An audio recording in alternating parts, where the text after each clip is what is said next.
to my live. Um, just a quick second, and I will get into the streaming.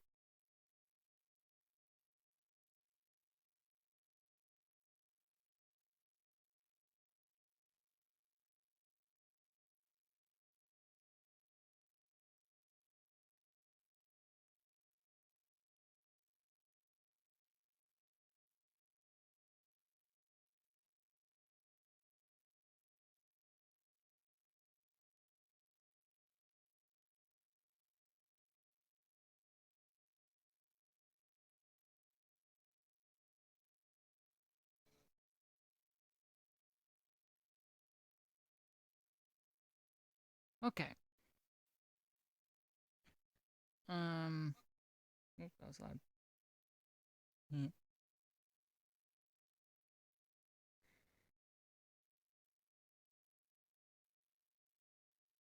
Today is Revelation 21:4. And God will wipe away every tear from their eyes. There shall be no more death, nor sorrow, nor crying. There shall be no more pain, for the former things have passed away. Again, that is Revelation 21, verse 4. If you want to check me out, go to Linktree/Daniels Media. If you want to look at more of the locations on Take Me Deeper podcast, go to Linktree/Take Me Deeper podcast. And if you want to support my mom, she is actually doing a live soon on whatnot.com/Charles of the Hill. If you go in there, she can help you get custom made stuff, and look her up on Linktree/Charles of the Hill. And that is also whatnot.com/Charles of the Hill. Yeah. That being said, we are gonna listen to the Take Me Deeper podcast on Spotify. I almost said Shopify. That would have been horrible. Um, so yeah, enjoy the live and enjoy the podcast.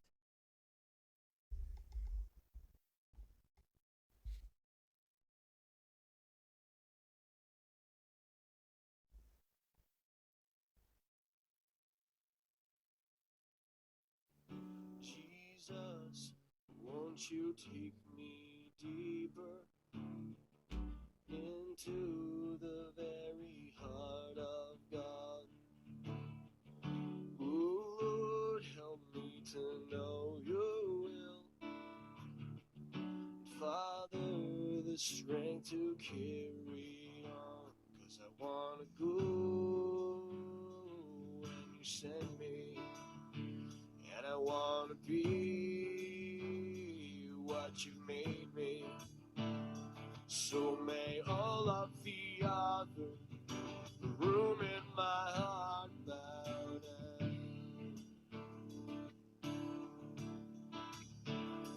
Lord, may all of the other room in my heart bow down. Hey, welcome to Take Me Deeper. I am Casey Hill. And I'm Nate Dudley. And so here we are with another podcast. Thank you all for listening. I think this is number 19. It is number 19. I wasn't going to say it. Well, I but said yeah, you so did. Number 19. That's awesome. It is awesome. And we got some people out there listening and stuff. So yeah, housekeeping. Housekeeping. What do we got? You want to talk about a few things? Well, let's do that. All right. Let's shoot out all the stuff. All the stuff. Okay. Take Me Deeper can be listened to in several different ways. We have our Facebook page, Take Me Deeper /Facebook, or vice versa. I don't know. Something or other. Find us on Find Facebook. us on Facebook. You can find us in two places on Facebook, because you can also find it on the Jones Fort Home Bible Study page. Very good. You can also find it on Amanda's page too, I think. But anyway, Right. So people share it around Facebook, and if you do a search for us, you can find it. And on SoundCloud. And we're on SoundCloud as well. And just for the fun of it, we are creating an application For your phone. for the phone. Yeah. So I was in court. I was working, and you texted me while I was at work. I was thinking, do you actually work? I did. Well, we were in a lull. I was like, you know, what would be really awesome is if our podcast had an app. And the reason why I thought it would be fun to do is because everybody has a phone. Everybody has a phone. Everybody knows what an app is. But for people who aren't very savvy, tech savvy, you know, they have to go on the internet and they have to type do all in a this thing. searching and find us. I thought, you know what? If they could just do all the hard stuff like at the beginning and download the app, then they could tap on the app and all of our stuff would be right there. Right. It'll probably keep track of what you're listening to as well. Yeah. You just click on the next episode. Right. So, you know, for those of you and for those of us who like the one-stop shopping, we decided to look into creating a little app. And it's funny that you said one-stop shopping, because we are going to create a merchandise button on there. There you go. Hey. Yeah, every podcast needs merch. It so does. Yeah. It will not have a donate button. No. That will not happen. We decided to leave the donate stuff with her. On that, you can also find Take Me Deeper-er. Exactly. That's one of the other places to find our podcast, coincidentally enough. Yeah. Yeah. And we also we're starting to look into Spotify, correct? We are looking into it. And Rumble. And Rumble. Possibly. And there are some free options that aren't going to cost us anything to do. I think the initial stuff is free, but I think there's a cost once you get started up. Yeah, I think so. Spotify definitely. I don't know if Rumble does. I don't know. I don't know all the details. We haven't really gotten that far into it, but I did do a search, and it did say you can start a free account. Okay. But then you have to pay for the management service. Sure. So they have a group. They have a group of people that manages all of your stuff. Yeah. So on the merchandise, that will be provided through Amanda's business of Treasures of the Hill. And you can find that on Facebook. You can find it on treasuresofthehill.com. So if there's anything that you want to have ordered, contact her, and you can figure out the ins and outs of that. Also, if there's anything you see on there that you'd like to have that maybe the colors aren't quite right, you can customize those things. Amanda loves doing customized orders. And another company is Coastal Crowns. There you go. You know about these guys more than I do. Yes, they have posted a little hat and T-shirt set recently, just in time for hunting. Ooh. It's a fluorescent orange-looking cap with a blue T-shirt that matches. I think it's like a $50 bundle for that. But yeah. We also want to throw out support for Bright Arrow Group. And since it is coming up here in just a couple of weeks, we are going to have the Arise 10th anniversary party, which we will have merch there for our stuff. Well, actually, it won't be our stuff. It's going to be stuff that only has Arise's name on it. They're having the dessert auction on the 15th. So come one, come all, have some food, hang out, and buy some desserts. Right. At the school. At the school. Yeah, the Elm Street School. Yeah. In East Machias. I wanted to talk about the Arise dinner. In addition to the merch table, we're going to be sitting there with our mics. Yes, we are. It'll be a really good opportunity, I think, if you have any relationships with Arise, to kind of tell us about how Arise has blessed your life, or to send your best wishes to the people at Arise and congratulate them for 10 years and that sort of thing. You know, if you want to say something nice, kind of like a virtual, you know, greeting card kind of situation where you just say nice things about Polly and the people that are living in the house. Right. Yeah. So I thought that would be a fun thing to try out and see how many people we could get to, you know, sit in front of a microphone for a couple minutes. I think that sounds great. Yeah. So, Nate, where do we go to church? We go to church at Machias Christian Fellowship. Who's the pastor? Aaron Dudley, my brother. Who's the assistant pastor? Holly Trovarello. What time do we go to church? What time? Oh my goodness. I just lost all of my stuff. All right, we have 3 services at Machias Christian Fellowship. On 3 Davis Road. All right, so we have 3 services. 6:30 a.m. is the pastoral epistles. I think they are finishing up in 2 Timothy. I'm not mistaken. 8:30 is our study. We finished Acts.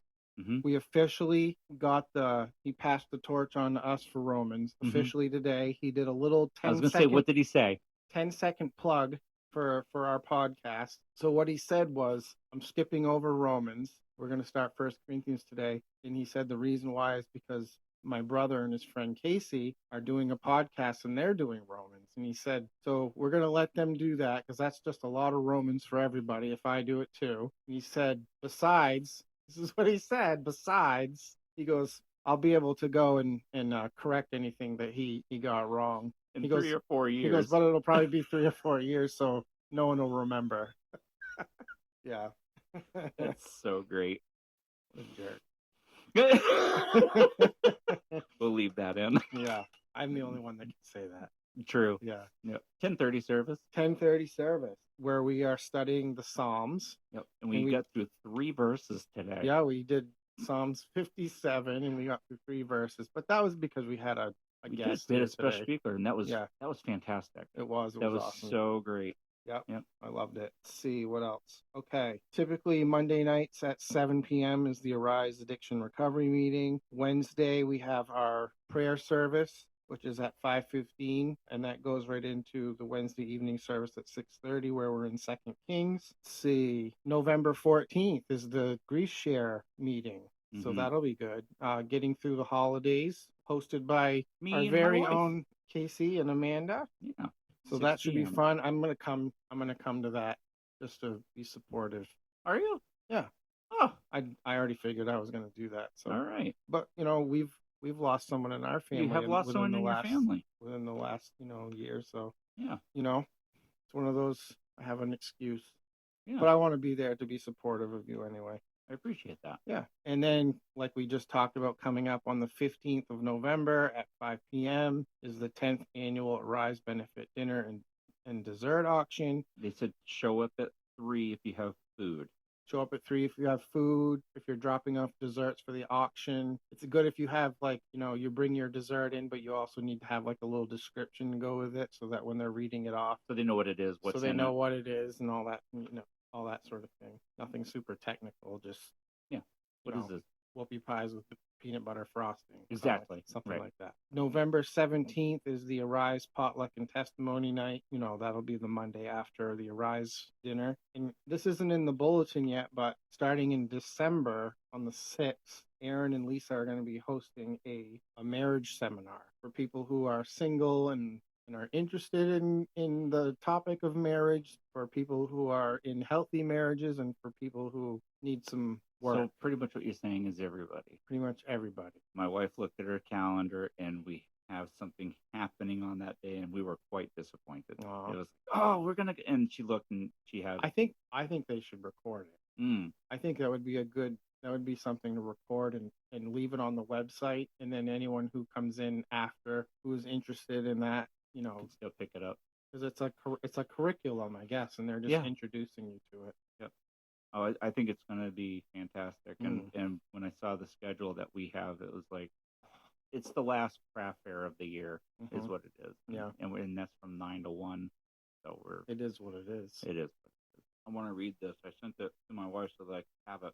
Listening to Jack Hibbs. You? Listening to Jack I know, Hibbs? weird, right? November 28th, 2022, Roe versus Wade has been sent back to the states. To set the stage, he said Nancy Pelosi, Maxine Waters, and Gavin Newsom all said that they were going to stand up against the Supreme Court in this ruling because they were voting against women, which they were saying things like the alt-right judges, the GOP judges, and the Trump judges, which, by the way, if you say those things about the Supreme Court in being in office, that's actually reasons for treason. Very good, Nate. Good. I know you got taffy in your mouth.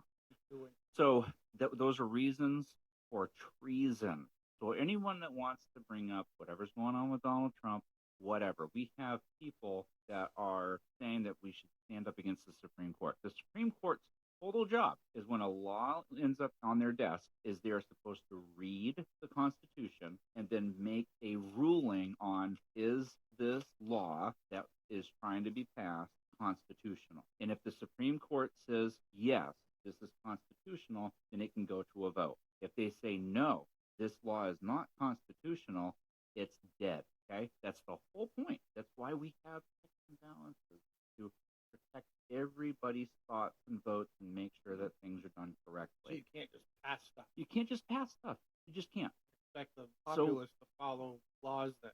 So you have these three Democrats who are in 2022 being very boisterous. And why were they being so against this? Think of seats. Oh yeah, it was an election year. It was an election year. So Nancy Pelosi, Maxine Waters, Gavin Newsom was already governor, but he's also trying to make sure that he's standing with these people that are trying to get their votes done. So anyhow, so this is Jack Gibbs. So let me show you some companies that are going to underwrite this. These are companies who are vowing to pay for a woman to have an abortion. Now let's back up a little bit, because Gavin Newsom also said in a statement right at this time, you want to have an abortion done in a state that won't let you do it, come to California. You don't even have to pay for it. Well, that means somebody has to pay for it. Who's going to be paying for it? Taxpayers. Wow. They had that doctor on that I was listening to, and he talked about the 1,200 abortions that he performed. Yeah. And he talked about the thousands and thousands and more that he was making to do abortion. Now, we always get this thought that, oh, yeah, no one's making money on abortions. This doctor who doesn't do abortions anymore literally said, oh, no, I made lots of money doing abortions. And now he's quit doing them, and everybody thinks he's insane. And he's like, I just can't cut up someone's son or daughter. I can't do it anymore. Maybe we'll touch on something like that. Or maybe I touched on it in the last podcast. I don't remember. Anyway, so one thing is for sure, the whole debate about gender and what you want to say you are, this has all gone out the window this weekend as well. So this is November 20th, 2022. All right, are you ready? Citi, Yelp, Amazon, Apple, PayPal, Disney, Meta, Microsoft, Match, DoorDash, Netflix, Dick's Sporting Goods. Sad to see Tesla. We're not really sure what Elon's thinking in that area. Bank of America, Airbnb, Bumble. He doesn't know what that is. Starbucks, Levi's, which made him sad because he was wearing Levi's at the time, and he said, I'm going to keep them on for right now. He said that would be a bad idea for me to just rip those off. Lyft, Zillow, MasterCard, Patagonia, JP Morgan, and the list goes on and on of companies who said, go to California and we will pay for your abortion. Zillow, of all places. I mean, that was the one that really made me go, Zillow? The house selling marketplace that you go on and they help. Virtue signaling. Oh, yeah. Yeah. But I mean, I have a take on these things that's probably different than everybody else's. And I think boycotting it's fine on the surface. Right. But if Christians are going to hold themselves to boycotting every single company and every single product that backs something that's unethical, that's anti-God, right, or then we would be homeless, clothless, and starving to death, because there isn't anything out there in the world that isn't going to promote worldly things.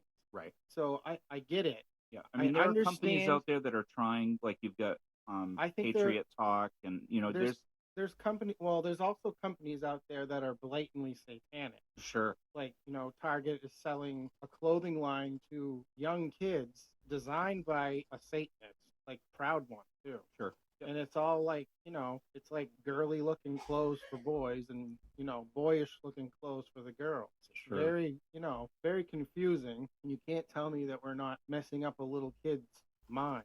Right. To them, it's like logic is quite sound, right? I think there are places that we can avoid, right? Like, right. I don't have to go to Target. Exactly. You know what I mean? But you're right. I mean, how far can we take a boycott and not? Like, my family needs to eat. Well, and that's the thing. It's like we're in the world, but not of it. Right. I mean, we were just talking today about we're going into 1 Corinthians, and one of the questions was, should we buy meat that was sacrificed to idols? Right. Well, number one, how would you know? That food was literally like, was used in a satanic practice.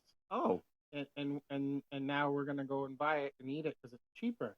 Right. So if you have the ability to not use a certain product, or like for me, like boycotting Tesla, Right. that's, I mean, number one for me in my economic area, I can't buy one. I can't get one anyway. Right. So that's just a virtue signal. Yeah. For me to be that upset with Tesla and say, I'm not going to buy one of your cars. I can't afford one of his cars anyway. Exactly. There's all kind. I mean, I already own a house, so I don't need to go on Zillow. I didn't even know that Patagonia made clothing. Patagonia is all about hiking, clothing, and camping stuff. I had no idea. Yeah. So I mean, there are things that I've never bought. So I mean, yeah, when you look at it from that perspective, we being the richest, we're basically the richest nation in the world. We're the richest citizens in the world. Even our poorest are considered rich compared to, If you have money in your pocket, change. If you have change in your pocket, you're considered the top 78%. Yeah, I think it's something like that. I think even if you just have change in your pocket, you're in the high 70s, low 80s or something. Yeah, I mean, I don't know. It's weird. I'm thinking of it from more of a practical standpoint. Yeah. Like, I don't like Starbucks. I don't like their view on almost anything. Sure. I can't afford their coffee anyway. And their coffee is really expensive. And there's no Starbucks around here. Right. That I could go. So for me to say, I'm not going to Starbucks. It's easy for me to say, right? Right, because exactly. I don't have access to any, which is actually kind of ironic because you always hear the running joke is there's Starbucks in every corner. Right. Now it's Dunkin' Donuts. Right. So anyway, it's just one of those things where it's like, just take that before the Lord. Yeah. No, I agree. And I think if you're going to spend our money, we shouldn't be just wasting it on things that don't matter, but we should be really thoughtful about, how and where we spend it. Yeah. But you can't start running through the list and saying, now, do these people support God? Because 99% are out there that we deal with, like, could care less. Yeah. So, I mean, when it comes right down to it, like I said, we wouldn't be able to survive if we were just going to boycott everything like that. So on that, we don't do trick or treating, okay? Yep. But we did. We went out Thursday. Machias did their town trick or treating thing. We've never really we don't do it. Yeah, we've never been close to somewhere that does a community thing like that. So we're just like, oh, what the heck? So Alexa wore like a pillow person on her chest. It was Hello Kitty, and Sydney had a pillow person that was Hello Kitty's friend. I dressed up in my McDonald's uniform because I just gotten out of work, and T wore her princess stuff, right? So we're just walking around, and there were some people that they didn't wear anything scary. They're like, one girl was dressed up as Coraline from the movie, right? Yeah.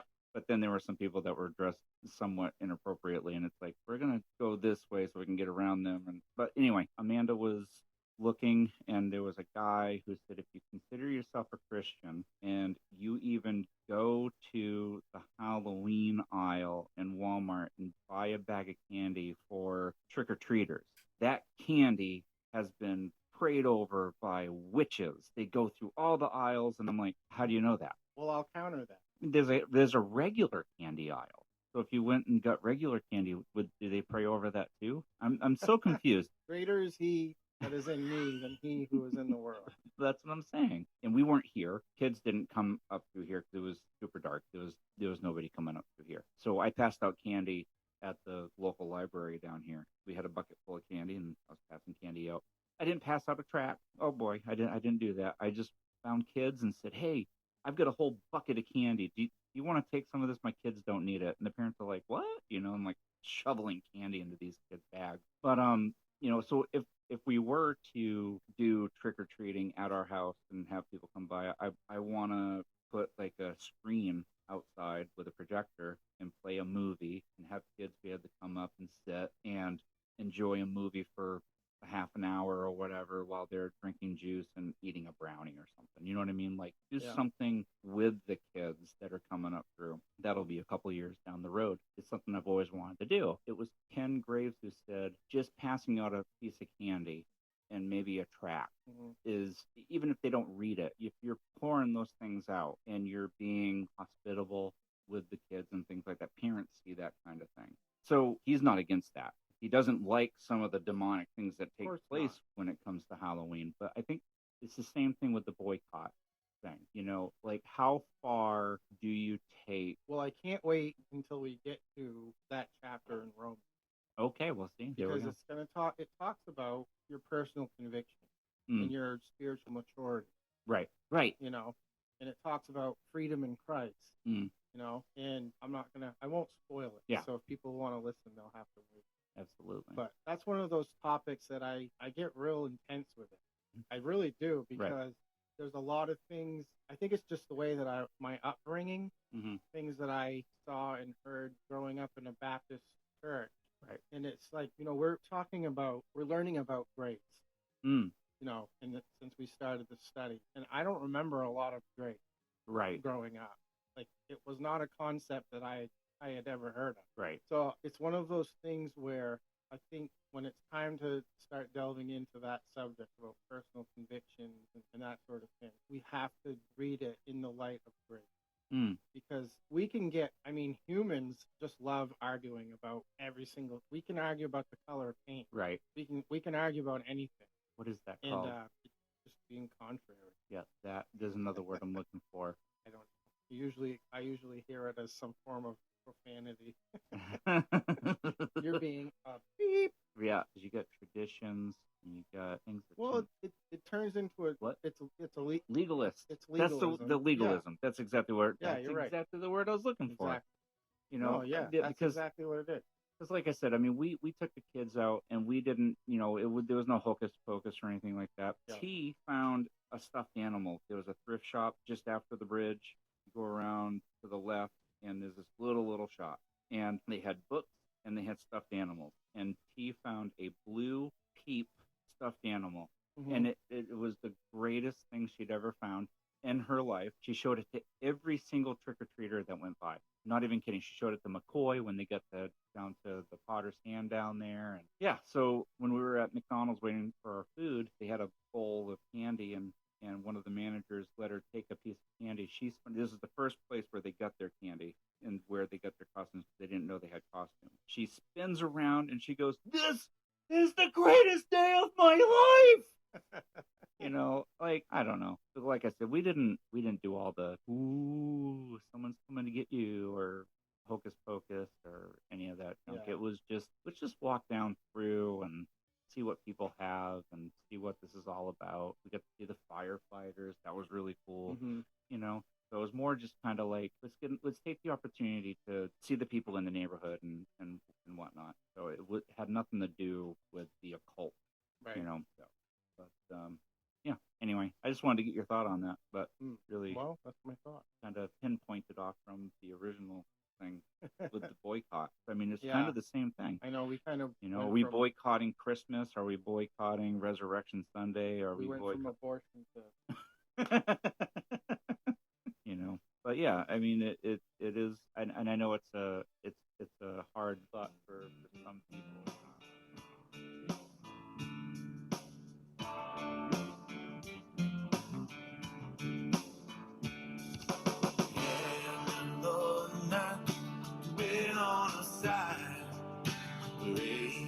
Waters, but they claimed our lives. Under the shelter of the King of Israel, we have been redeemed. Yeah.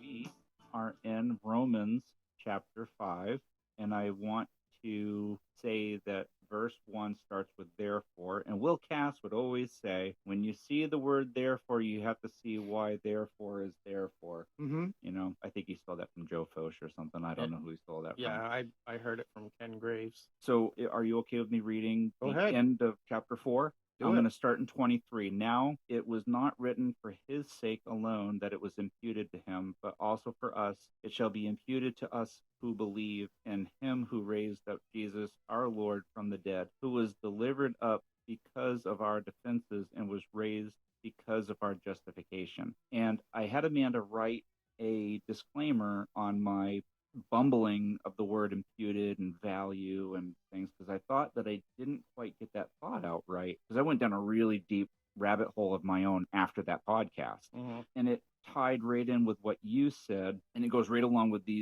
verses of if you are a believer and you're standing in front of Jesus, right? He's not looking at you as the sinner. He tells us the sin is clean. It's gone. It's not there. But if you stand in front of Jesus and you are not a believer, all those things that you say, oh, but I did all these good things, he's not going to see that. He's only going to see the sin. And that is where the word imputed comes in. It's a negative word, and it still has a value, right? Because that's what I was saying, the value of what it is that you've done. So your good characteristics as being a believer, you get to pass through because of that justification, that mercy, that grace.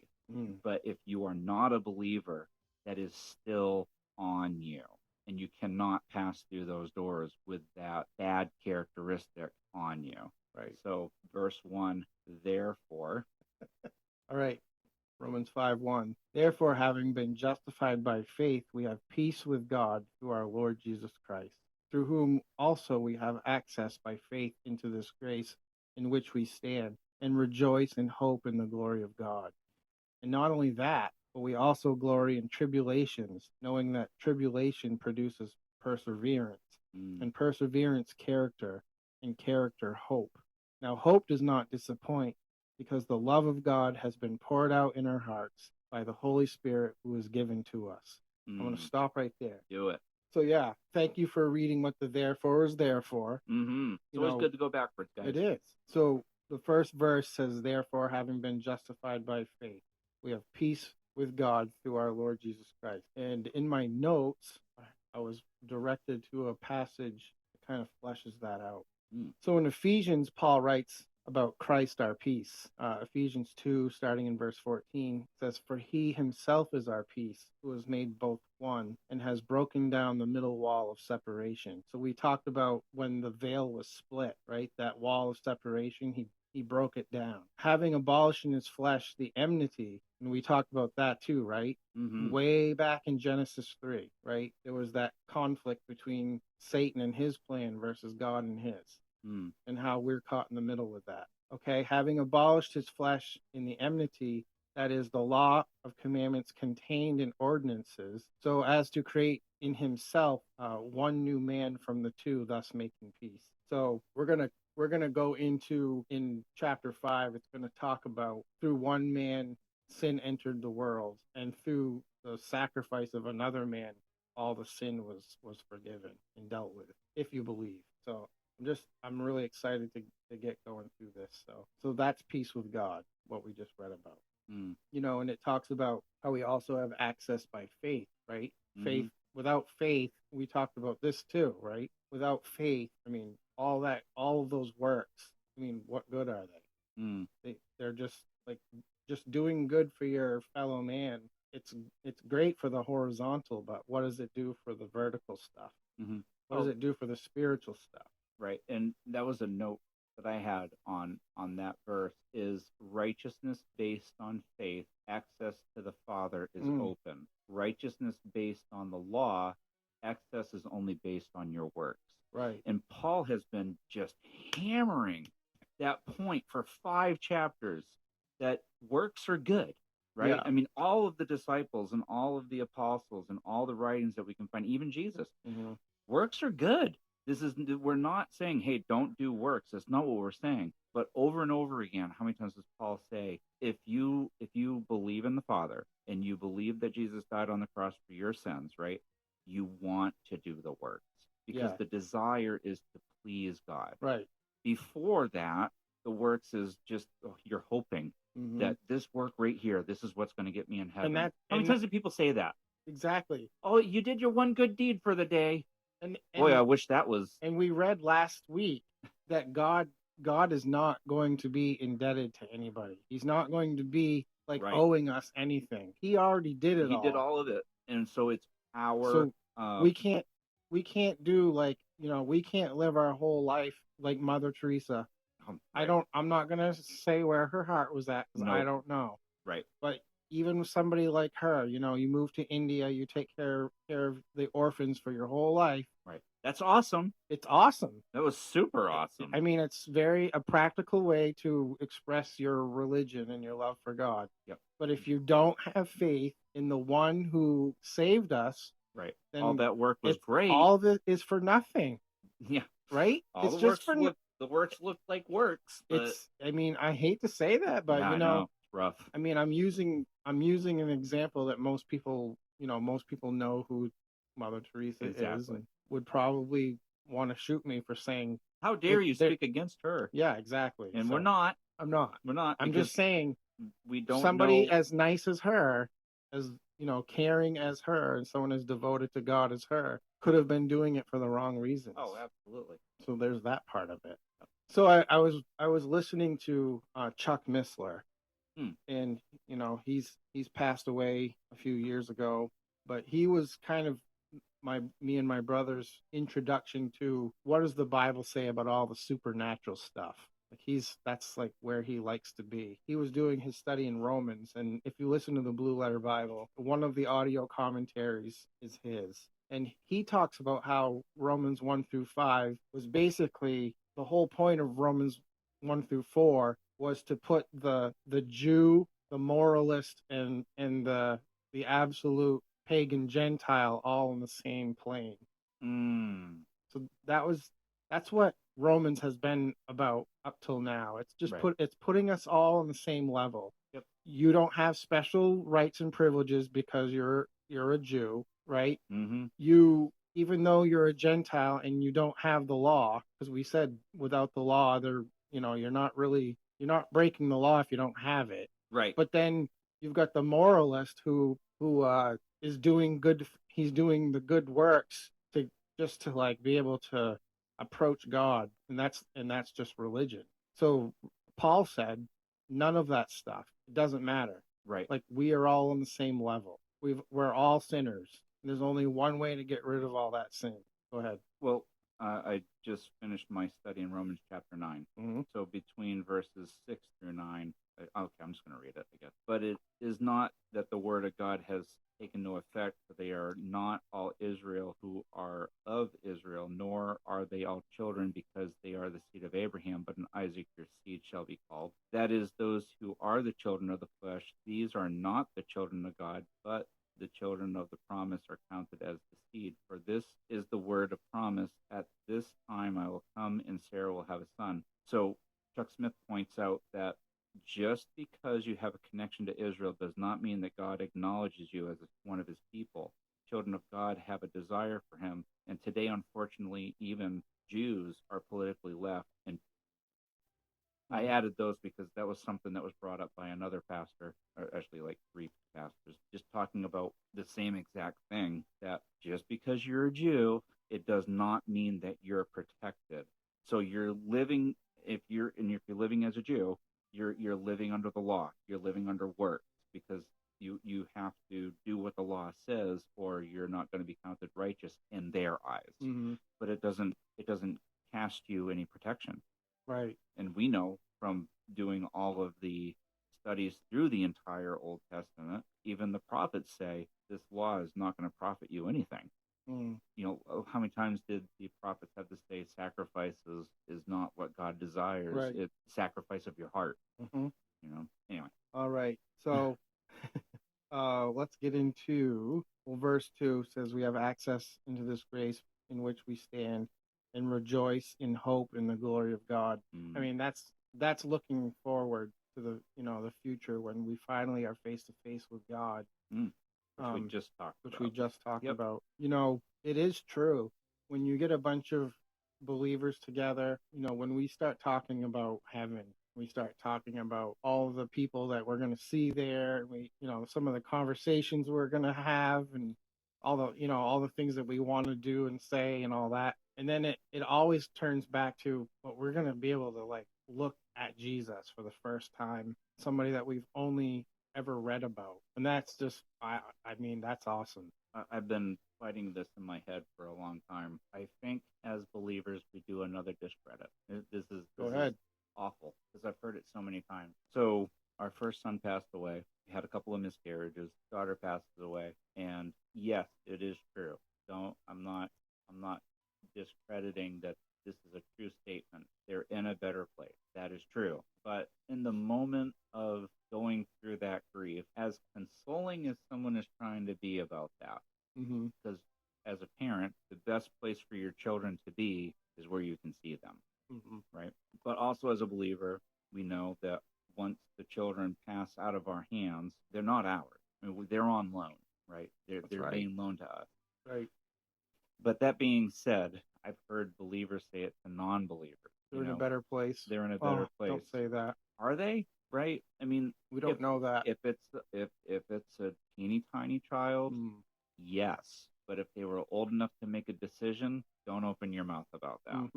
And I also hate it when believers will say, "Don't worry, you're gonna see them again. You're gonna hang out with them." Yeah. Because I don't know what it's gonna be like. Am I gonna be hanging out with Sherry while I'm up there? Because as far as I know, the Bible tells us that there's no marriage in heaven, and no one's going to be given into marriage in heaven. God doesn't have any grandchildren, right? So I don't know we're all going to be hanging out, but I don't want to give someone the false security that when they get into heaven, there's going to be this house and you're going to have dinner with the family that you're no longer with. Yeah, I don't necessarily think it's that way, but at the same time, if you had a godly parent or a godly grandparent, I mean, obviously only God knows what the situation was, but that's where the hope comes in. Like I haven't seen my grandfather in a long time. There's so many things. Like I wasn't living for God at all, like really when he died. Right. I was kind of in a backslidden state, and there was a lot of things that I mean, he was really sick with Alzheimer's, so there was a lot of things that like I didn't really get to talk about with my grandfather. Sure. And whatever I did get to say, he wouldn't remember it anyway. And then the last time I saw Grant, he was not in a good way. He wasn't communicating with anybody. I sat with him until he passed. And that was really, really, really hard to do. And it was weird because he just stopped. When he stopped breathing, I looked up at the nurse who was there and I said, "What do we do now?" She goes, "You don't do anything. You go home."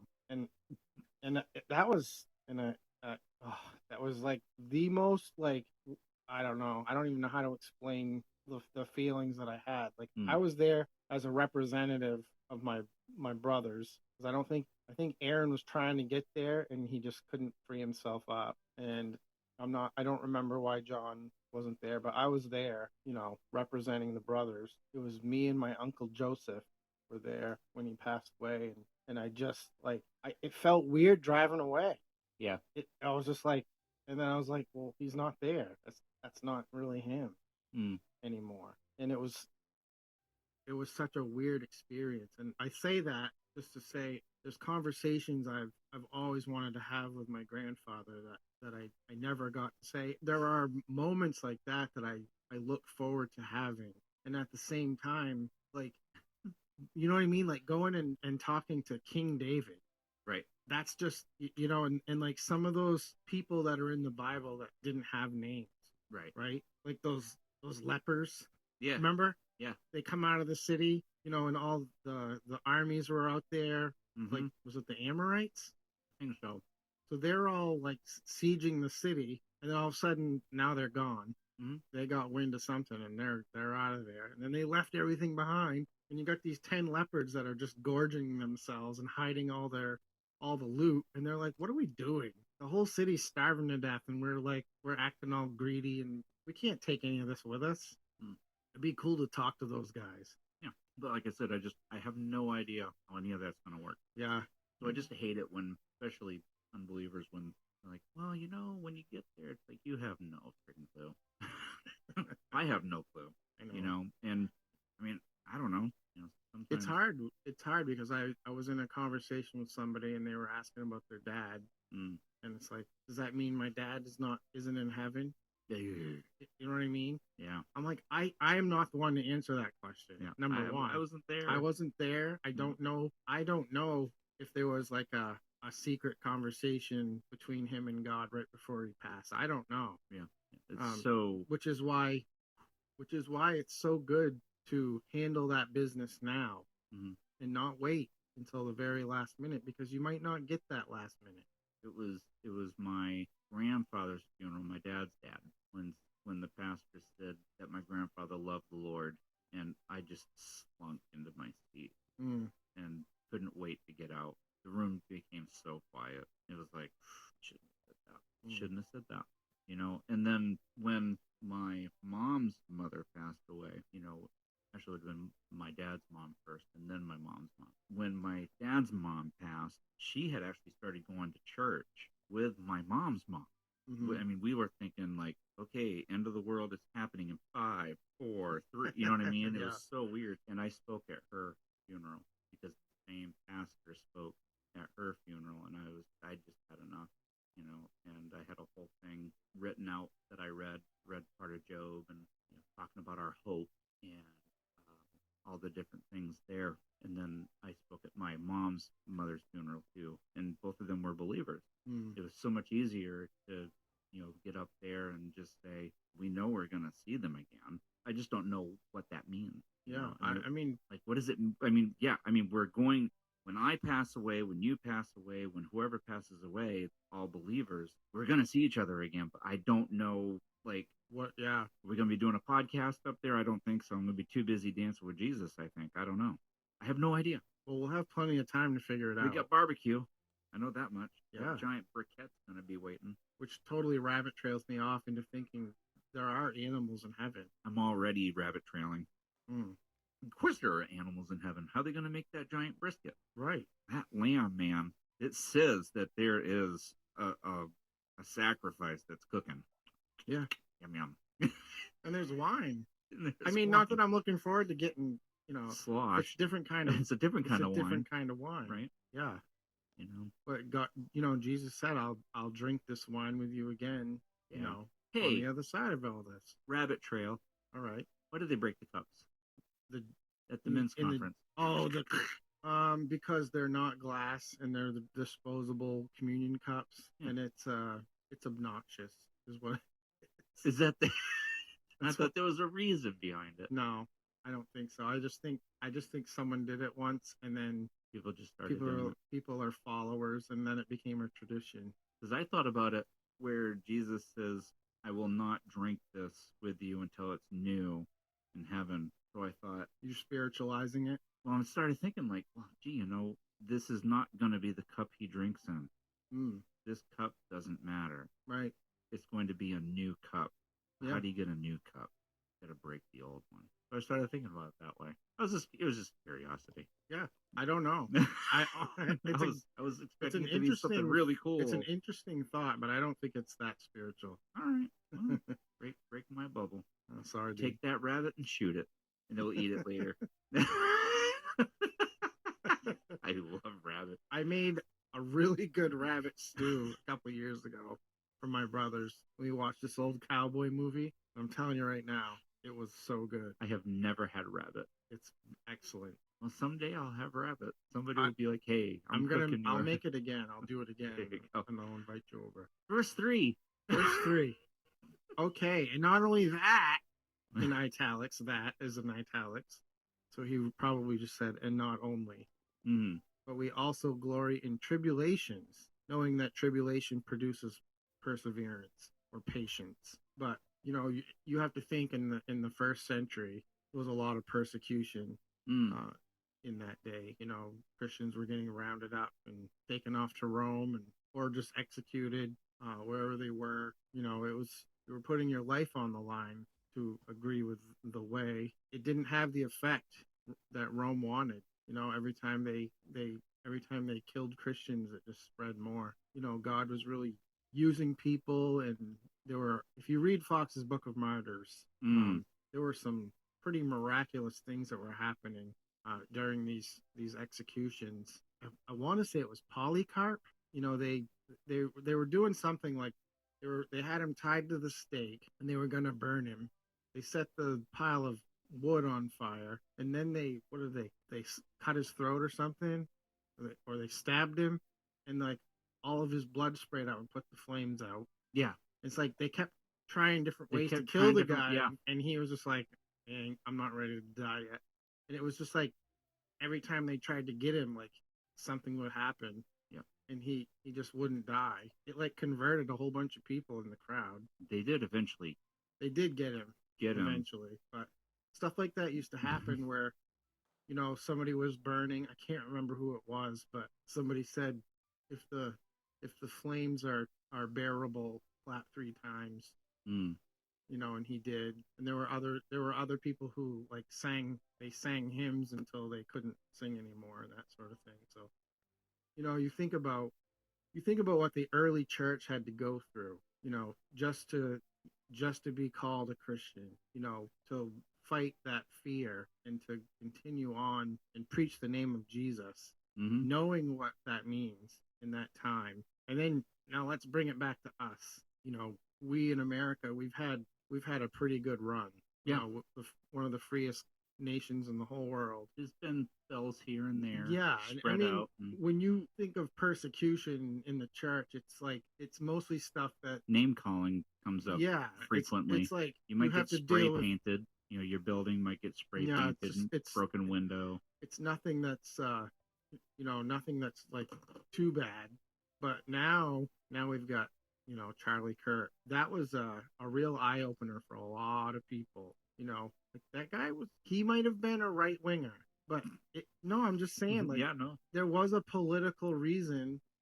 For what he was doing when he was doing. You know, when they asked him, like, what do you want your legacy to be? And he said, I want people to know that I love Jesus. Yep. That's why he was killed, you know, when it really comes right down to it, because everything he talked about, you know, was based on his belief on Jesus and how he wanted us to live our lives and like what you're going to get the most happiness out of. So, and I just think like that really opened up a lot of people's eyes to like, oh, wow, that's real persecution.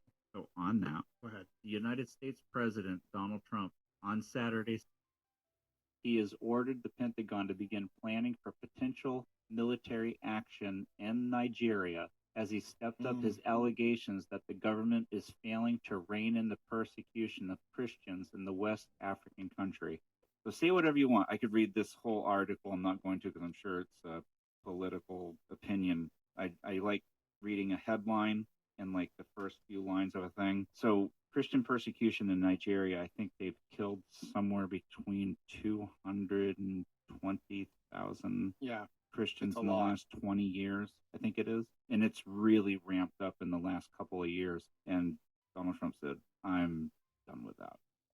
So say whatever you want about the president. I'm just saying there's not a lot of people that come right out and just say, hey, I'm working on trying to protect Christians in another country. You know, that's pretty hefty. Yeah, absolutely. And that carries a lot of weight too. You know, so the Nigerian government better make their decision or he's coming. Well, they made a statement of, we care about all peoples of different religions and races and blah, blah, blah, blah, blah. Prove it. They're pretty much half and half when it comes to Christians and Muslims. And there's 200 and... Yeah, they'll tolerate Christians, but they're not going to like bat an eyelash if one of them dies. No, 220 million people. That's crazy. In Nigeria. Yeah. Sudan's pretty bad too. Oh, Sudan's awful. Yeah. Yeah. All right. So we know 50,000 Christians have died since 2009 and over 9,500 alone in 2025. We know, you know, tribulation produces perseverance. Well, of course it does.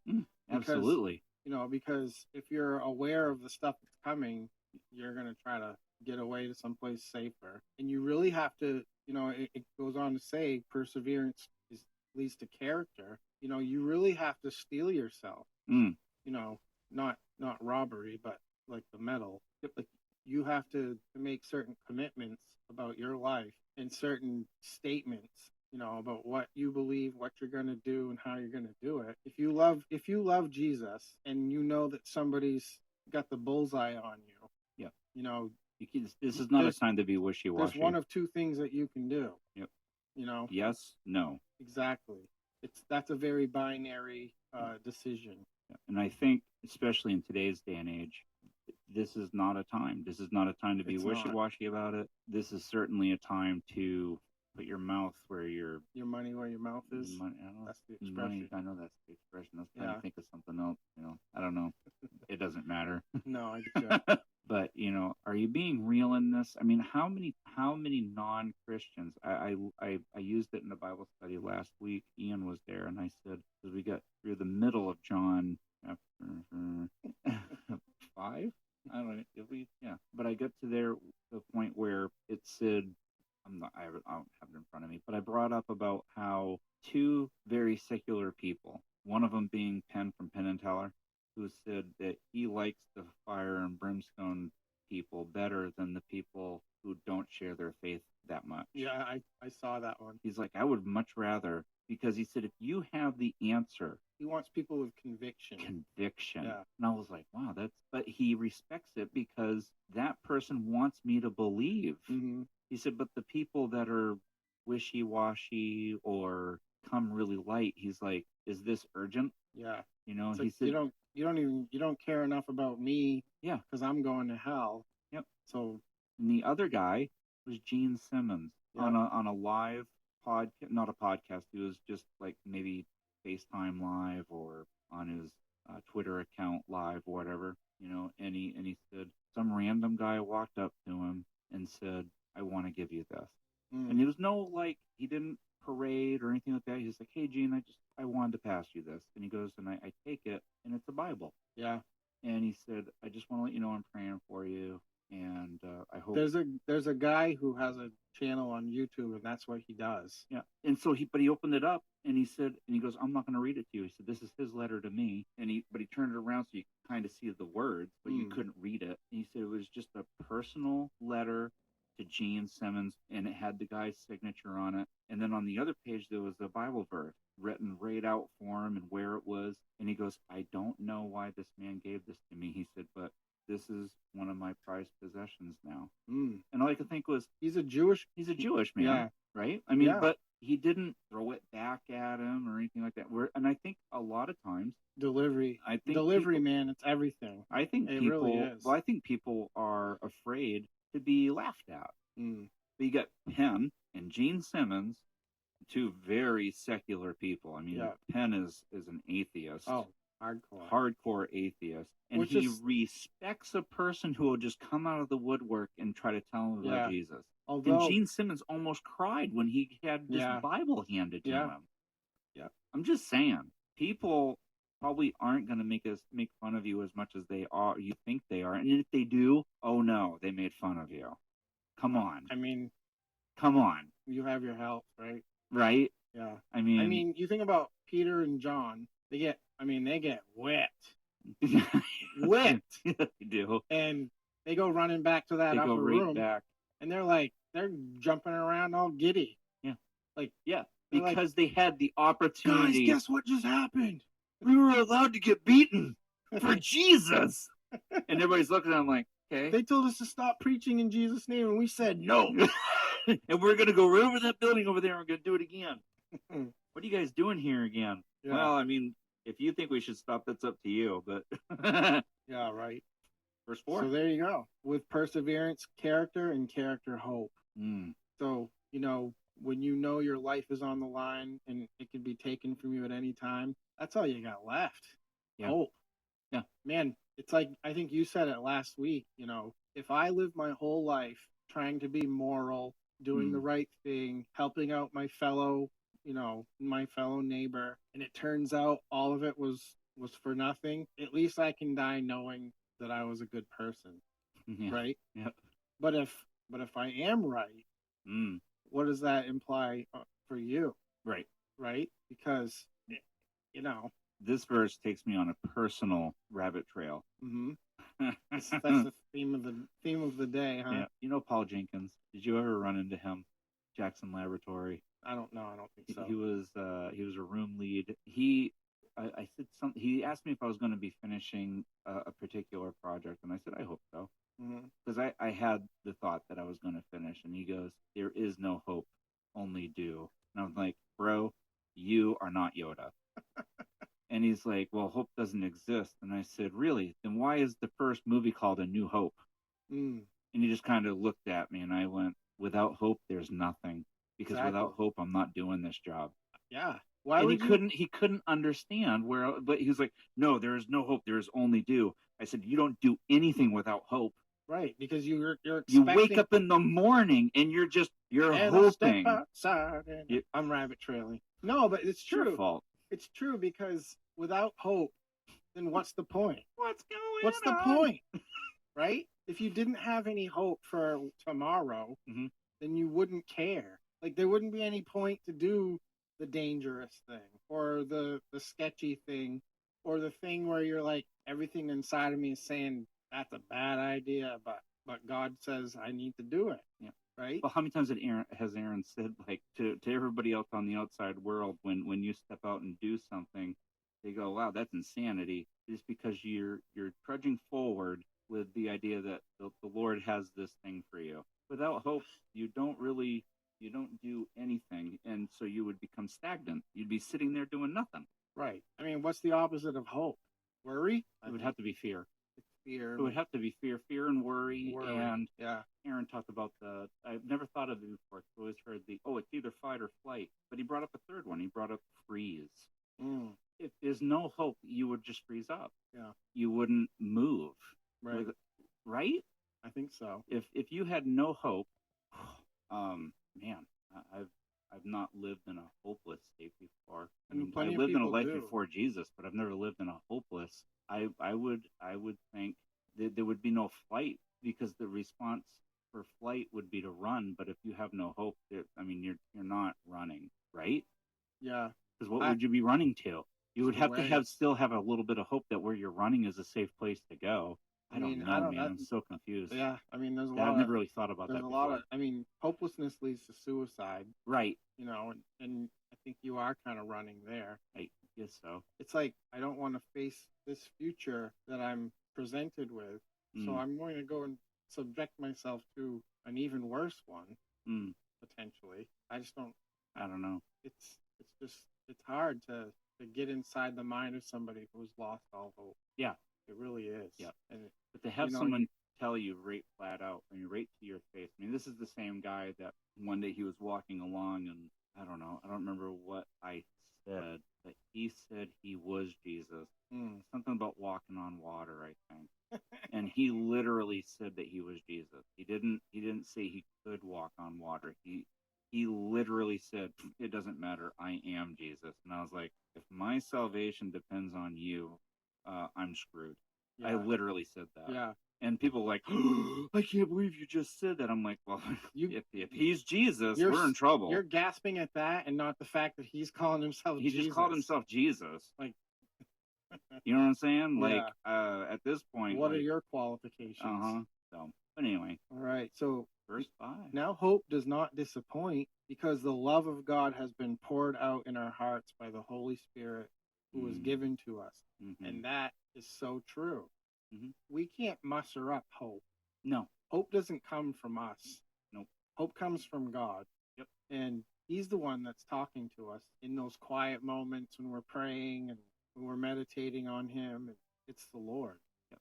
Totally the Lord. The note I have for this is trials come and go, and that should promote that spiritual growth.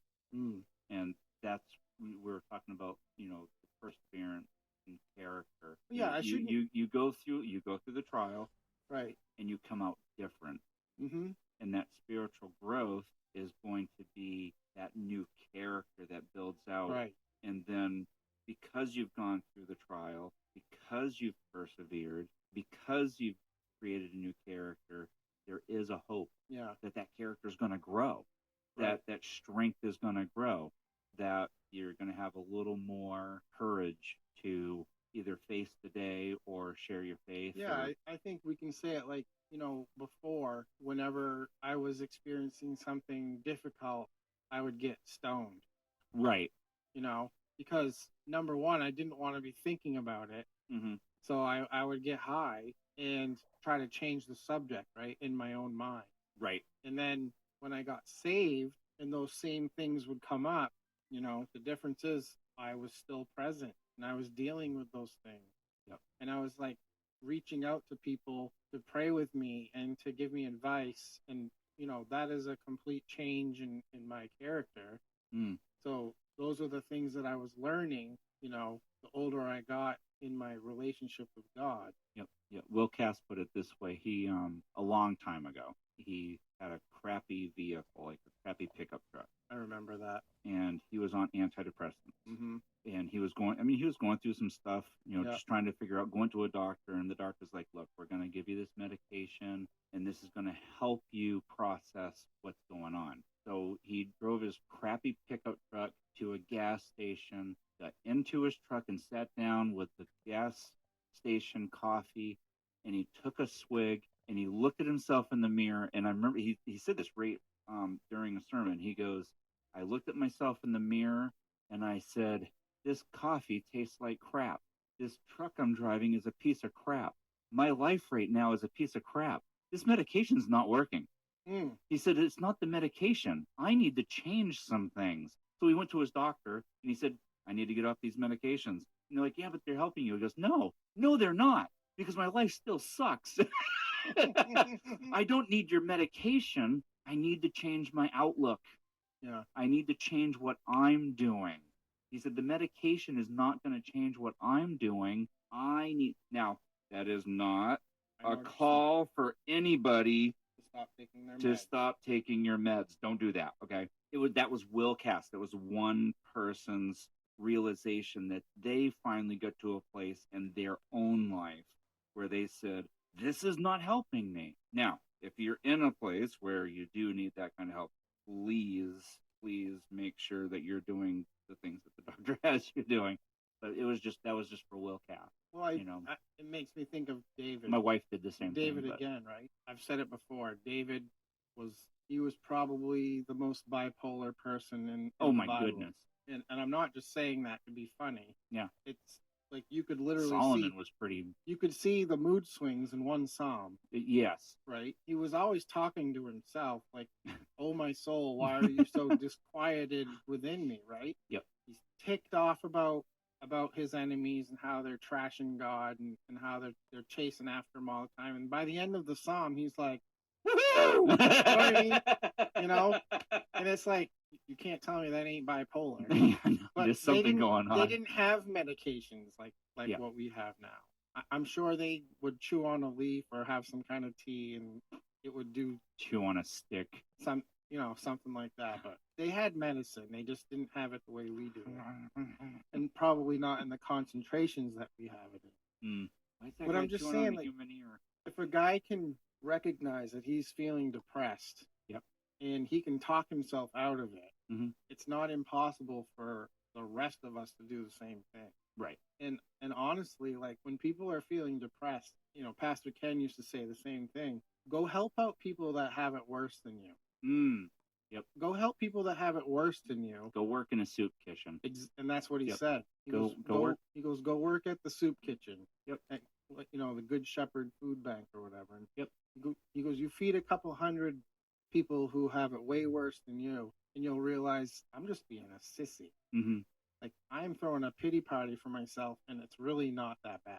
Right. Like, for whatever reason, you think you're having a bad time. Put it in perspective. It could be so much worse. Oh, sure. And I'm not saying that there isn't, like, the kind of depression that comes when you have a chemical imbalance in your brain and it's just not, like, producing the right kind of hormone or whatever. I don't know. Oh, absolutely. And there's a time for medication, but there's also a time when you're just being a spoiled, whiny baby. There's a time when that's true, and nobody wants to admit to that. But when you're being a spoiled, whiny baby, you need to suck it up and talk yourself out of it sometimes. I mean, does that I know that sounds harsh. It does sound harsh, but how many of us have been in a situation where, I mean, golly, when I was young and stupid, I would come home and be like, oh, they're so against me. They're always doing this thing. And it was my wife who said, every time you go into a new situation and something happens, you're always saying that they're against you, and you're the same common denominator.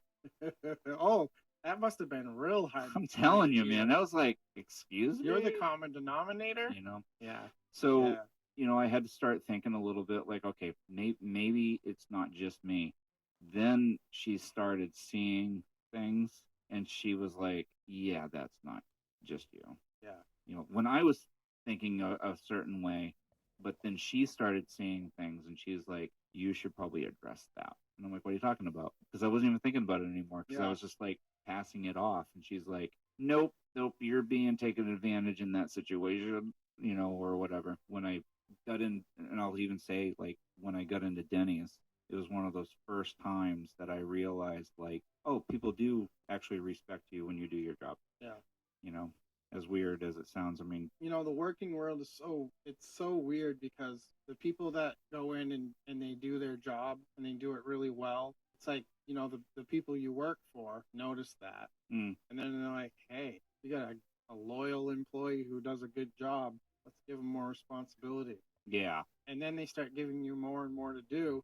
And then all of a sudden you realize, like 6-7 months down the road, I'm like, I'm not getting paid anymore for all the stuff that you're asking me to do. Yeah. And then I'm looking at all my coworkers and they're all like leaving early or like taking long lunches. And I'm sitting here like doing all the stuff and I'm, you start getting all bitter. Yep. Because you do a good job at work. Yep. Yeah. There's a little bit of that too. The way I looked at it, this happened at Walmart all the time. So there was a 9-minute club. 9 minutes. You could show up 9 minutes late and leave 9 minutes early. Okay. Now times that by 5. Yeah, that's How a many? lot of time. An hour and a half. So I said, oh, it's a 9-minute club.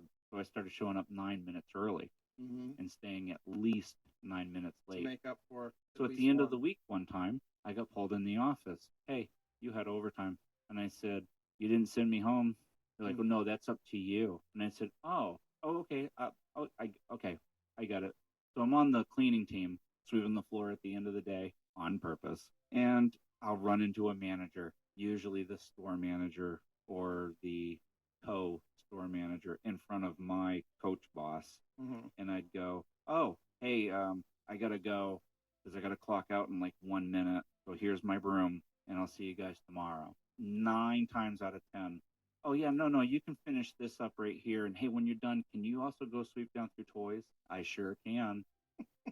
20 minutes later, I'm still sweeping the floor. And I clock out and go home. And then I get called in the office. Hey, you got overtime again. I said, I tried to hand the boss the broom. You were there. What happened? They told me to continue sweeping. So all these people that were leaving 9 minutes early and coming in 9 minutes late, guess what they were complaining about? There wasn't any work for them to do. They weren't getting any overtime. They weren't getting their time in. Yeah, good. They weren't getting 40 hours. They only getting 48 and a half hours. But I was getting all of their time. Yeah. Good job, Casey. That's the way I looked at it. Anyway. All right. Are we trudging into verse 6? I think we can get through a couple more. All right. Christ in our place. Romans 5, verse 6. 5, verse 6. For when we were still without strength, in due time Christ died for the ungodly. For scarcely for a righteous man will one die, yet perhaps for a good man someone would even dare to die. But God demonstrates his own love towards us, that while we were still sinners, Christ died for us. Much more then, having now been justified by his blood, we shall be saved from wrath through him. For when we were enemies, we were reconciled to God through the death of his Son. Much more, having been reconciled, we shall be saved by his life. And not only that, we also rejoice in God through our Lord Jesus Christ, through whom we have now received the reconciliation. There's a lot there. There's a lot there. I think that's pretty much the rest of the podcast. Yeah, I don't even know if we'll even make it through all these verses right now. So there's a lot here. So go ahead, Casey. Well, what are your thoughts? So verse 6, for when we were still without strength, in due time Christ died for the ungodly. So that means that Jesus did exactly what he said he was going to do, and that he was going to die for the world. Right? John 3:16. Yeah. Right? Yeah.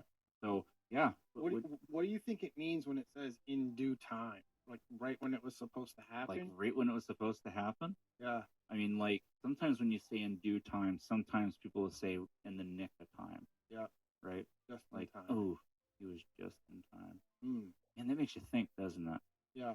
What does that actually mean? What were they looking at? They were looking like at when he died. what was happening? I think, bro, I think my brain just went. I think the average follower of Jesus were like the two men that were, walking back, they were just like, we thought this was the guy. Right. Like we thought, Did our hearts not yearn within us? Yeah. It's like all the things he said, like he had us so like excited for the kingdom age. And then he died. Right. So I guess all of it was for nothing. A big scam. Yeah. And they were walking around all kicking rocks and dragging their their heels, and this guy joins them. He's like, "Hey guys, what are you so bummed out about?" I wonder. Oh man, I really want to see a movie when we get to heaven. I hope there's like, I don't know, maybe will it be DVD? Will it be Laserdisc? Hopefully or something? It's video cassette. VHS. Yeah. Right. Yeah. But a beta. Oh yeah, even better. For kids who don't know, I want to know the party that was being thrown after Jesus died. In hell? No. Oh. No, I mean like Pontius Pilate. Oh yeah. And all of the governors. Do you think that Pontius Pilate was actually partying though? I don't think so.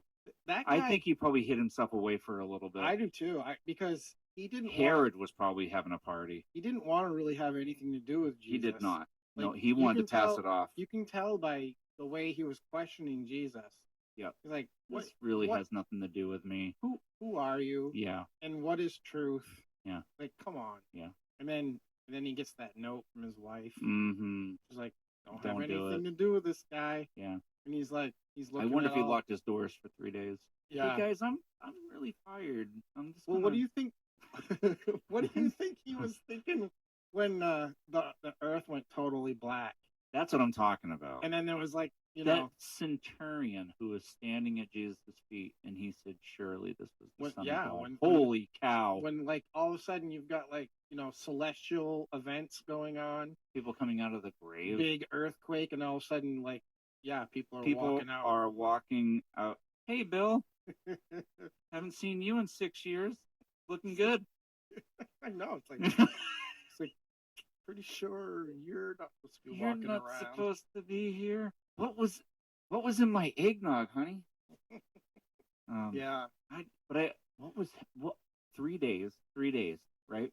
3 days. What kind of parties were these Philistines, Pharisees and Sadducees and the lawyers and you know what? Scribes. I don't even think that they put that much stock into it. I think they were like, probably right. They probably were just like, that's it. There. Finally, we did it. Like, we're saved for another decade or so until the next governor. Yeah. I don't think that. What was happening around? Because when I think about the in due time, I never really thought of it before until you stabbed that into my brain, and I started thinking about the nick of time. I didn't think about it either until I just read it. What was in happening? Due time? I'm gonna have to do a search and find out what was happening at the time. I mean, we know that this was the plan from before the creation of the world. Like Jesus already knew like what the plan was and what he was going to do. Yeah. And then all of a sudden he gets the cue from his father. It's like, it's go time. It's go time. And it's like, and the days line up. We know that the days line up for when he comes in and does the triumphal entry. Right. We know that it was 188,000. But whatever the number. You know that in this time in history, it was the best time for this to happen. Because previous to Rome was Alexander the Great, right? Right. And his whole goal was to Hellenize the whole world. So that means everybody had to learn Greek. So everybody knew Greek and spoke Greek, in the known world, right? And then the Romans came and they built all this crazy infrastructure, and they built roads, and they had like a mail system, and they had like all this ways they had all these ways to connect like major regions to another. And then you think, okay, now here comes Jesus, right? Yeah. In Jerusalem, where like all of these different peoples are coming from who spoke different languages, and you're like, it couldn't have been at a better time. Right. The whole world, all speaking their own languages, could all speak Greek and all communicate with each other. And then they learn about this thing that just happened. Couldn't have happened at a better time in history. Almost like someone planned it that way. Almost like someone planned it that way, and the whole spread of it and the way that it spread out. Yeah. Anyway, thanks for that rabbit trail. That was fun. Awesome. So now here's the next one, Yeah. verse 7. For scarcely a righteous man will one die, yet perhaps for a good man someone would even dare to die. Isn't that crazy? Yeah. Scarcely and dare. Really, I've heard one of my friends passed away a long time ago, and she was really young, just about ready to get married. I had another acquaintance. When I told him I'd become a Christian, he was like, "Oh, that's great for you. I'm a Satanist." when I talked to the guy who led me to Jesus, he said, "All that means is he lives for himself, man. Don't take it any other weird way." He said he just lives for himself. Yeah. And I said, "Oh, okay, that makes more sense." Because I was like freaking out. But anyway, that same guy though said someone would die for someone. He said, "I would have killed for her." And I'm like, okay, moving on. Well, I get, like in the military, you've got the soldier or the cop who will, jump in front of bullets or jump on top of a grenade. I mean, we've seen plenty of movies. There's someone who's brave enough to sacrifice their life to save a bunch of other people. The guy that stepped in front of Ronald Reagan, yes, who finally did pass away, from his injuries. Yes. He took a big old shot. Yeah, I mean, there's people that will do that. They're thinking like, better I die than someone who's innocent. But then when you think about like the spiritual implications, you think of like the reality of Jesus knew we were all bound for hell, and he knew like there's no hope. There is no hope for any of these people unless there's a sacrifice for all of them. Right. Yeah. And I think, the next section is where we're going to talk about the two really important men. Oh, yeah, the death of Abner in the life of Christ. Absolutely. Yep. So, yeah, that's... Verse 6 and 8 go together, don't they? Yes. So God demonstrates his own love towards us in that while we were sinners, he died for us. I mean, there were so many people yet to be born and so many people that had already passed away, And there were people that died in the Old Testament times that died with the hope that there would be a Savior someday. Right. There was foretold. And it says that they, the people that died who were righteous, they were in Abraham's bosom, waiting for the Messiah to be, eventually rescued out of that. And then you have all the people that came after who weren't able to see Jesus physically on the earth and be able to like see his death and resurrection. Now we only have his word. We don't have eyewitness testimonies other than the eyewitness testimonies that are already written down. And just to think that, God knew about all of us and he committed himself to doing that before we were even thought of. It's mind blowing. Yeah. Christ died for all, but had to die for the sinner, not the righteous, with my air quotes. Yeah. Mark 2:16 and 17 says, and when the scribes and Pharisees saw him eating with the tax collectors and sinners, he said to his disciples, how is it that he eats and drinks with tax collectors and sinners? When Jesus heard it, he said to them, those who are well have no need of a physician, but those who are sick. I did not come to call the righteous, but the sinners to repentance. Oh, and you have to know that was a slap in their face. Oh my goodness. Yeah. They thought they were because righteous. I'm righteous. Look at all those we do. scumbags. You had the scribes were the ones that were holders of the law, right? They're the ones that wrote it. Those are the ones that were supposed to be studying it. And the Pharisees were the ones that were holders of the law. The scribes were the ones that were supposed to be studying it. Yeah. One or the other. No. Yeah. Well, they were one and the same. I mean, but one was very much in the organization, the writing of it, the holding on to it, and the other one was supposed to teach it. Yeah. But what they do, they ended up writing their own. Pretty much. Yeah. Yeah. So how much love does God have when he would die for us, knowing who we are? It's crazy. Right. There's no logical reason why you would look at this earth and go, I want to save them. I so badly want my son to die for that. Yeah, it wouldn't be unless he loved us. Right. That's the only motivation that you could ever have for it. Yeah, crazy. Which is, anyway, my brain. I know me, and I just it's really exciting to know that we have somebody who loves us so much. More than we think we have family members who love us more than anything, right? Right. And exactly. it's like, you can kind of understand that, like when you became a parent for the first time and you looked in those little eyes And it was like, you can't describe that love for somebody that you've never even seen before, but it does happen. And then you think about God. That's crazy. It is. Yeah. All right. So much more than having now been justified by his blood, we shall be saved from wrath through him. And that is, that's, hard to think about, but we totally deserve his wrath. Yep. We totally do. Yep. That justified just as if I'd never sinned, right? And we've talked about the blood before. We talked about that with that fun short podcast that my wife put together for us while we were at Ken Ham. You think about what blood actually does when you get it on anything. Stains it. It's not coming out, right? Right. And yet, what did I say in that first podcast? And his blood stains us white. Yeah. That makes no sense. It makes no sense. If you were to tell someone, hey, I'm going to pour my blood on you and it's going to stain you white, it's not a stain. Right. That's a cleansing. Yeah. So just as if we'd never been stained by his blood, we are saved from wrath. We definitely don't want the wrath. Right. And wrath is a higher anger. Yeah. That's to go to Star Wars again, when Darth Vader calls that entire armada to, like, we're going in and there's no stopping me. Yeah. Right. Yeah. But only crazier than that. Oh yeah. Because like God's wrath. Oh yeah. Where God, we talked about how God holds us all together. Right. We talked about what happens when he lets go. When he says not be. Yep. Yes. Yep. Yeah. Science is fun. Yeah. Honestly.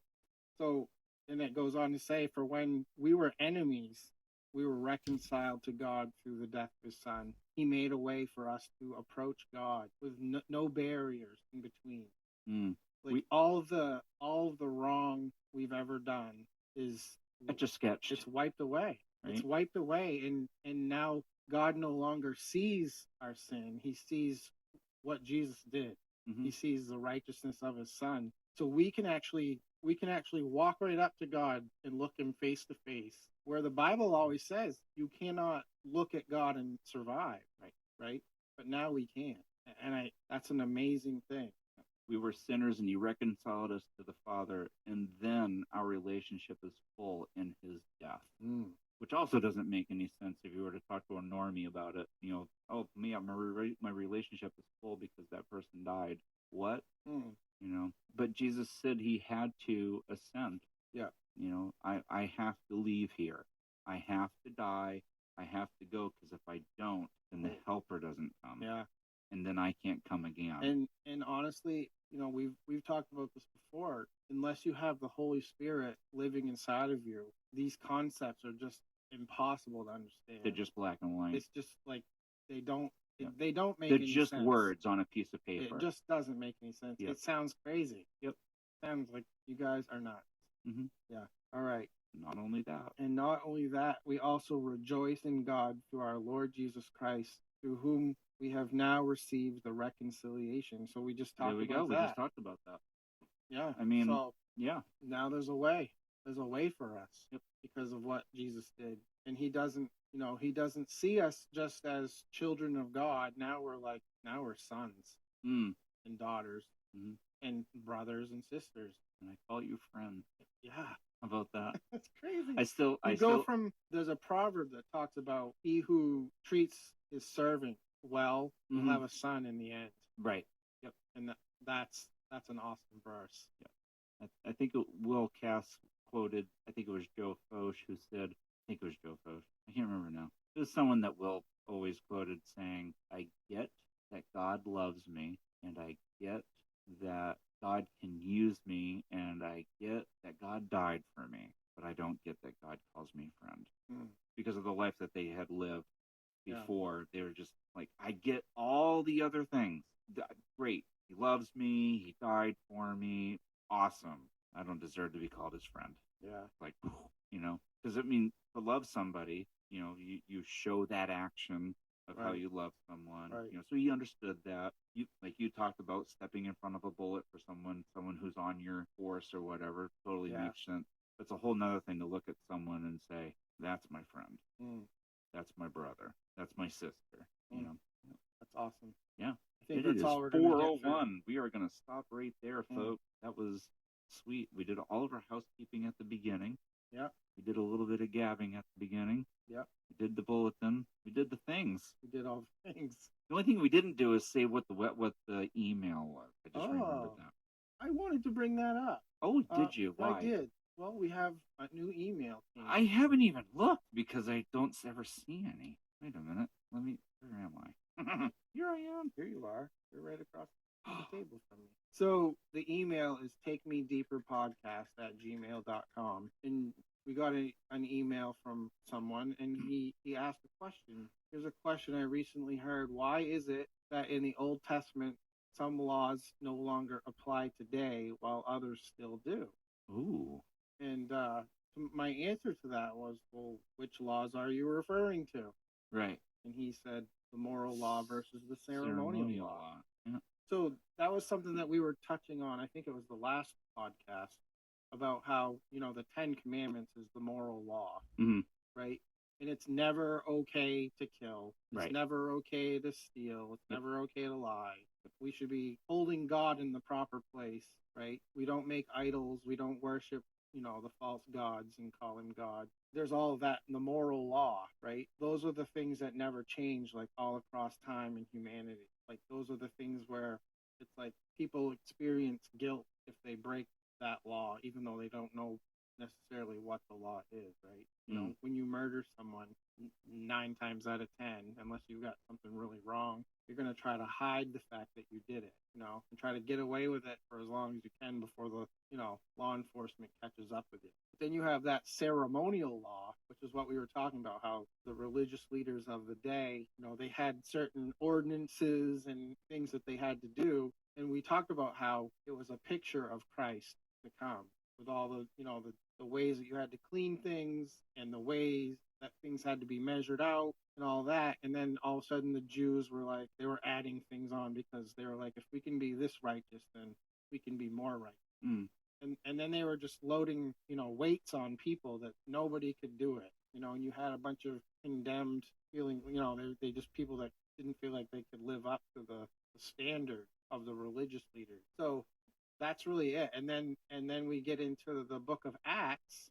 The same thing was coming up. We had all these Gentiles, becoming believers, and there was a group of Judaizers who were following around Paul and all these works that were happening, and they were saying, great, you just got saved, that's awesome, but now here's what you have to do in order to to really be saved. Like, you got to do all these Jewish things. Like, you have to get circumcised, and you have to be baptized in a certain way, and you have to do this and that and the other. So they had a big old powwow, and they decided there's only a few things that we're going to require of these Gentiles who get saved to do, right? And it's refrain from sexual immorality and from things strangled with the blood still in it. And other than that, like, do it to it. Like, there wasn't much else to really worry about. Just go and live in that newness of life that you just discovered. I did a while back. I had to do some fishing to get there to ask the right question, but I went through got questions. And the moral laws are called the mishpatim, okay?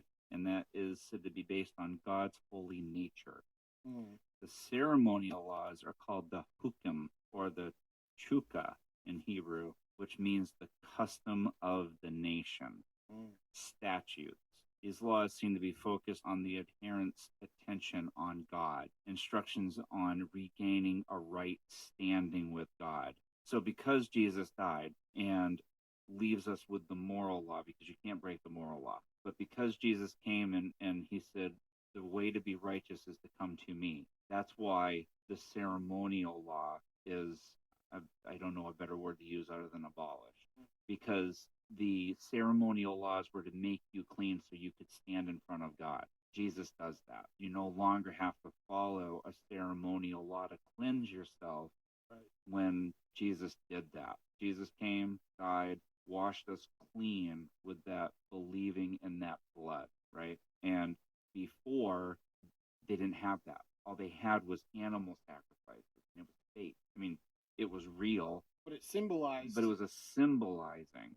It was, here I am, giving you what I have to try to make myself closer to you, because God had that veil in the temple. You could not get to God through that veil. It was huge, number one. But if you passed that veil and you weren't someone who was appointed to be in there, you were dead. When Jesus came and he died on the cross and that blood flowed out, the earthquake happened, that veil tore open. It was God's way of saying, you no longer need this. This is just a physical thing that It's a holds. representation. It's a representation of what you can't do to get to me. Yeah. But when he ripped it, he said, it's not there anymore. The Yeah, ceremonial no more law, barrier. there's no more barrier. I don't need your sacrifice. I just need your life to be covered by Jesus. So yeah, the moral law, yes. Yeah, we need to follow that because that doesn't go away. Right. Jesus told us, when they brought up the laws, remember, he didn't say, oh, don't follow those. He said, no, you just need to follow the first two. And after that, everything else falls into place. You don't need to worry about all 10 if you follow the first two. Yeah. But make sure you follow all of them because you read them. Yeah. Right? He was like, blah, blah, blah, blah. But he said, but the first two, and then, like you said, you get later on and they say, stay away from sexual immorality, things strangled and idle. Yeah. Don't do those things. Right. So that's the answer. There it is. Yeah. And our email is takemedeeperpodcast@gmail.com. Yeah. Email us a question, a comment, or flowers. Don't send flowers. My wife will kill them. Anyway, so yeah, no, this was great. So we made it through the first 11 verses, and next week we will do 12 through 21. Awesome. That's what we're aiming for. Great. So I want to thank you guys for being here with us. This has been Take Me Deeper. I am Casey Hill. And I am Nate Dudley. God bless you guys. Grace and peace.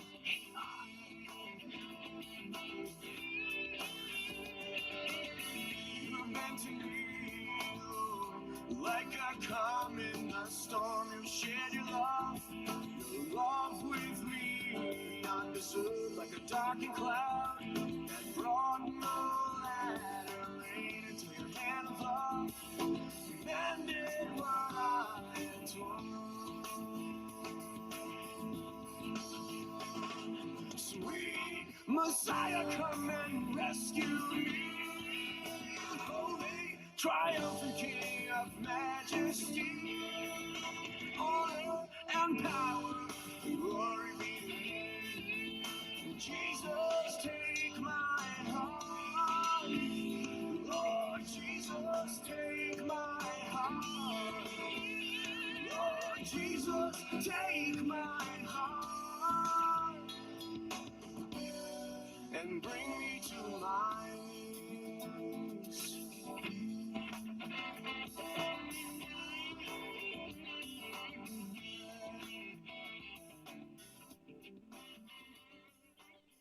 Sun is really Right in your eye. It's like I can see it moving down. And I say, hey, get out of my eye. That's super bright in my eyes. It's not helpful. Especially when you move. Waiting for Casey. We're gonna put a curtain on the window. No. It's on the left. But the thing about this is, though, Casey, is the sun is going to move. It's not really the sun that moves, it's the earth. No!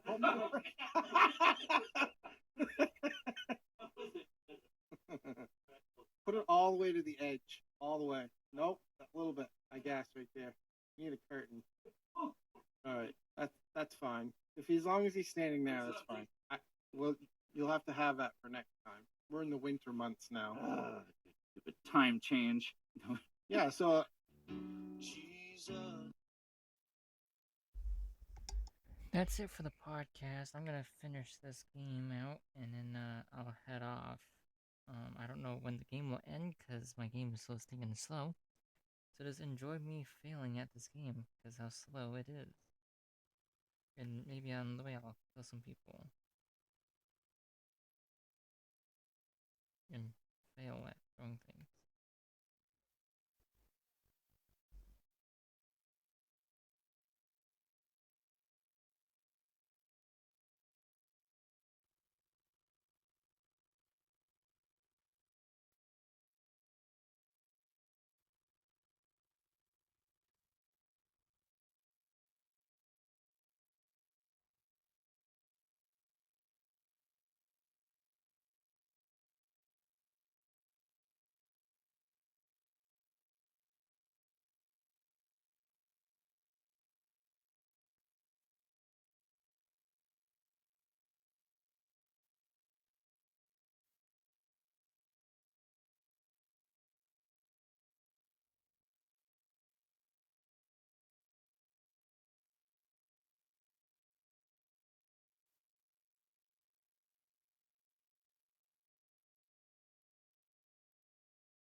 a little late.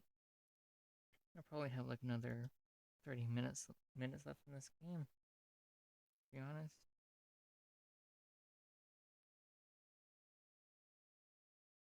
So slow.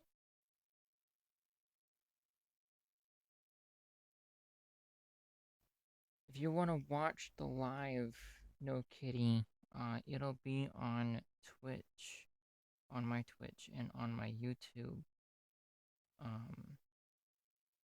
I'll tell you those handles just 1 second. I don't want to die. You can listen to the podcast on that.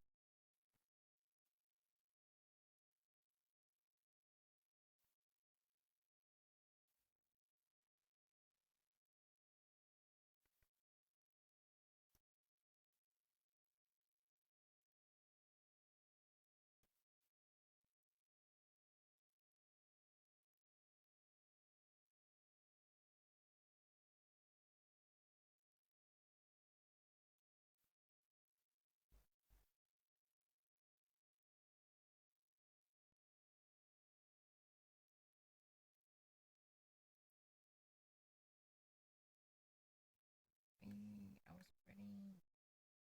No. I don't see anything.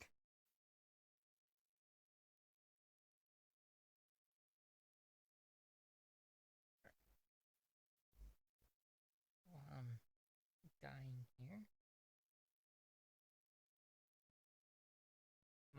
My YouTube is at Christian Content 05. It'll have Daniel's media right on it.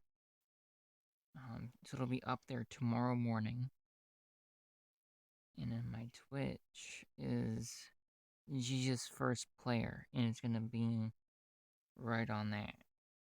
So if you want to listen to the podcast while I'm streaming, you can go there and watch the whole thing over again.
that is it for tonight.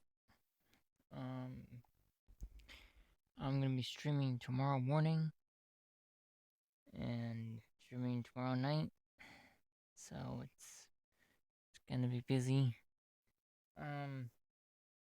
So yeah, that is it. And for you guys that are on Twitch and TikTok that are watching, you can go to Twitch and watch this again on Jesus First Player, and then you can go on YouTube, which is gonna be premiering tomorrow morning at Christian Content 05 or Daniel's Media. You guys have a blessed day and or night, depending on where you are, and God bless you.